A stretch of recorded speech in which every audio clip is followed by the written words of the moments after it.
사랑하는 기쁨의 교회 성도 여러분, 안녕하세요.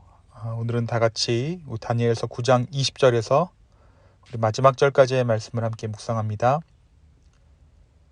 내가 이같이 말하여 기도하며 내 죄와 및 내 백성 이스라엘의 죄를 자복하고 내 하나님의 거룩한 산을 위하여 내 하나님 여호와 앞에 간구할 때 곧 내가 말하여 기도할 때에 이전 이상 중에 본 그 사람 가브리엘이 빨리 날아서 저녁 제사를 드릴 때쯤에 내게 이르더니 내게 가르치며 내게 말하여 가로되 다니엘아, 내가 이제 너에게 지혜와 총명을 주려고 나왔나니 곧 너가 기도를 시작할 즈음에 명령이 내렸으므로 이제 내게 고하러 왔느니라.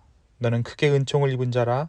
그런즉 너는 이 일을 생각하고 그 이상을 깨달을지니라. 내 백성과 내 거룩한 성을 위하여 70일에로 기한을 정하였나니 허물이 마치며 죄가 끝나며 죄악이 영속되며 영원한 의가 드러나며 이상과 예언이 응하며 또 지극히 거룩한 자가 기름 부음을 받으리라. 그러므로 너는 깨달아 알지니라. 예루살렘을 중건하라는 영이 날 때부터 기름 부음을 받은 자 곧 왕이 일어나기까지 7이레와 62이레가 지날 것이요 그때 곤란한 동안에 성이 중건되어 거리와 해자가 이룰 것이며 62일의 후에 기름 부음 받은 자가 끊어져 없어질 것이며 장차 한 왕의 백성이 와서 그 성읍과 성소를 회파하려니와 그의 종말은 홍수에 엄몰된 것 같을 것이며 또 끝까지 전쟁이 있으리니 황폐할 것이 작정되었느니라.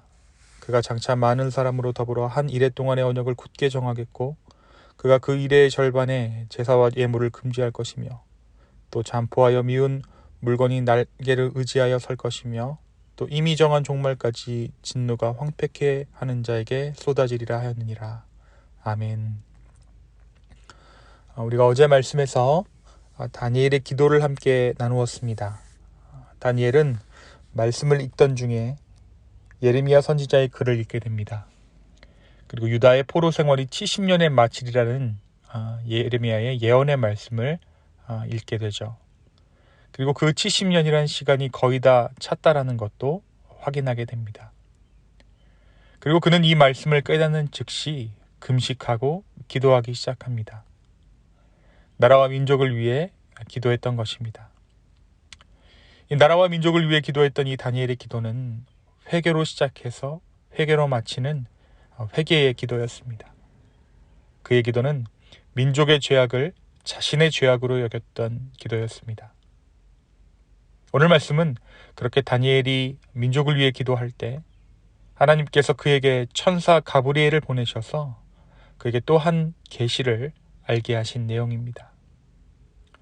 먼저 천사 가브리엘이 와서 일러준 놀라운 사실 중에 한 가지는 다니엘이 기도를 시작할 때쯤에 하나님께서 명령을 내리셨다라는 사실입니다. 다니엘은 하루 온종일 저녁 제사를 드리는 시간까지 기도했습니다. 그런데 하나님께서는 다니엘이 기도를 시작할 때 이미 응답하셨다라고 오늘 말씀은 기록하고 있습니다. 천사 가브리엘은 그에게 70일에 관한 계시를 줍니다. 이 계시는 메시아가 오시고 죽을 것이며 이후 회복된 예루살렘이 다시 황폐해질 것에 대한 예언입니다.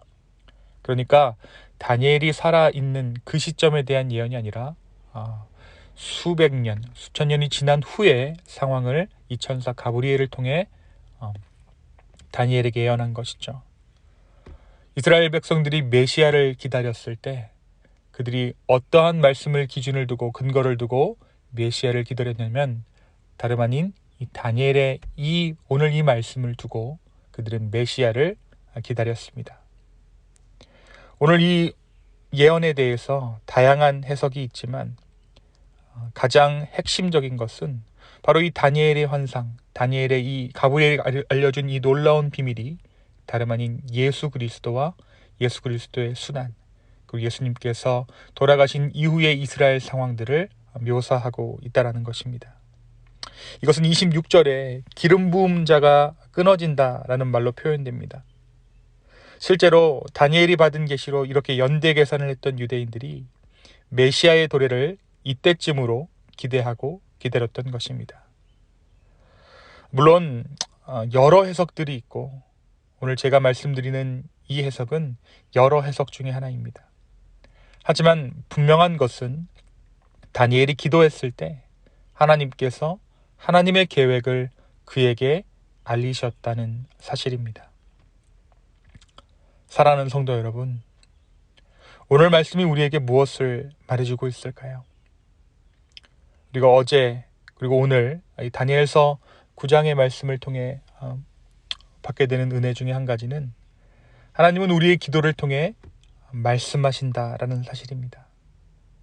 우리가 기도를 시작할 때 우리는 내 삶의 일부분을 놓고 기도합니다. 하지만 하나님은 그 기도를 통해 하나님의 큰 계획을 보이신다는 사실을 오늘 말씀은 말해주고 있습니다. 다니엘이 예레미야의 말씀을 통해 포로 생활의 끝이 얼마 남지 않았다는 사실을 깨달은 후 다니엘은 이 문제를 두고 기도했습니다. 그러나 그 기도는 이스라엘의 보다 먼 장래의 일을 예언하는 응답을 받습니다. 우리가 삶의 한 부분을 놓고 기도하고 특정한 문제 때문에 시작하게 된 기도이지만 주님은 그 기도를 거기에 머물러 있게 하시는 것이 아니라 그 기도를 통로 삼으셔서 주님의 일들을 깨닫게 하십니다. 이것이 성령께서 인도하시는 기도입니다. 오늘 우리가 어떤 기도의 제목을 가지고 기도를 시작할 수 있습니다. 하지만 그 기도를 통해 주님은 주님의 일들을 보이십니다. 우리가 생각하는 것 이상의 것, 내가 지금 기도하고 있는 그 기도 제목의 응답 이상의 것들을 주님은 보이십니다. 주님은 주님의 일들을 보이시며 그 기도를 통해 주님의 일들을 이루어 가십니다. 이 놀라운 사실을 깨달아 알아 온전히 주께 기도하는 저와 여러분 되기를 예수님의 이름으로 축원합니다. 또한 우리가 기도를 시작할 때 이미 주님은 그 기도 가운데 응답하신다라는 사실을 오늘 말씀이 우리에게 보여주고 있습니다.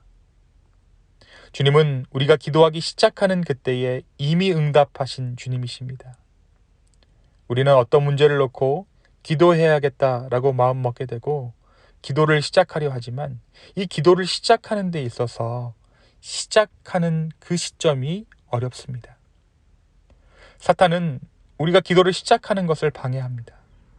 왜냐하면 그 기도가 하나님의 뜻을 이루기 때문입니다.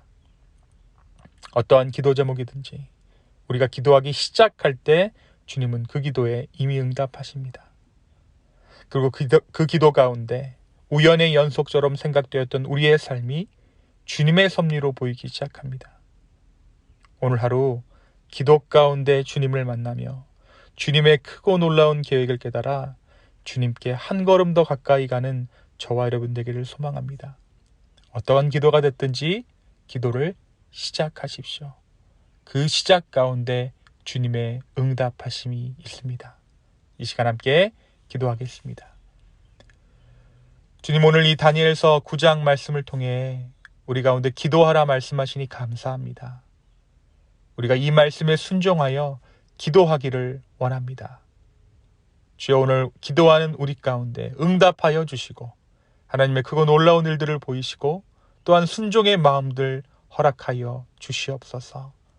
다시 한번 우리의 마음을 드리며 우리의 삶을 드리며 아버지 앞에 이 하루를 드립니다. 주여, 이 하루를 주님께서 주관하여 주시고 인도하여 주시옵소서. 감사합니다. 이 모든 말씀 살아계셔서 역사하시는 예수님의 이름으로 기도하였습니다. 아멘.